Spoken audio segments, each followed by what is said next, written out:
మళ్ళీ 36 నుంచి 37, 38 వరకు కంటిన్యూషన్ అయింది. అలా కాకుండా ఇక్కడ వరకు 36 వచ్చిన తర్వాత మళ్ళీ నెక్స్ట్ డాక్యుమెంట్లో నుంచి మళ్ళీ 1, 2, 3, 4, 5 అట్లా స్టార్ట్ అవ్వాలి. అలా స్టార్ట్ అవ్వాలనుకుంటే లైన్ నెంబర్స్లో మనం ఇక్కడ రీస్టార్ట్ వీచ్ పేజ్ అని ఉందా, ఇది క్లిక్ చేస్తే ఆటోమేటిక్గా చూడండి ఇప్పుడు 1, 2, 3 ఫస్ట్ డాక్యుమెంట్. అది ఫస్ట్ డాక్యుమెంట్ ఎంతవరకు వచ్చినాయి మనకి ఇక్కడ 36 వరకు వచ్చినాయి. చూడండి ఇక్కడ 36.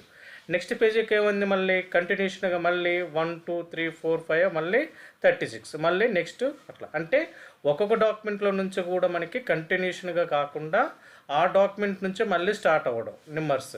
అలా చేయాలనుకుంటే మనకి ఇక్కడ సెకండ్ ఆప్షన్ అనేది మనం తీసుకోవచ్చు. ఓకేనా ఫ్రెండ్స్, ఇది రీస్టార్ట్ వీచ్ పేజ్. ఇప్పుడు మనకి డాక్యుమెంట్ అనేది 1, 2, 3, 4, 5 అని చెప్పేసి ఇక్కడ ఒక డాక్యుమెంట్ అయిపోయిన తర్వాత డాక్యుమెంట్లో 36 వరకు వచ్చింది. నెక్స్ట్ పేజీకి మళ్ళీ 1, 2, 3 వచ్చింది.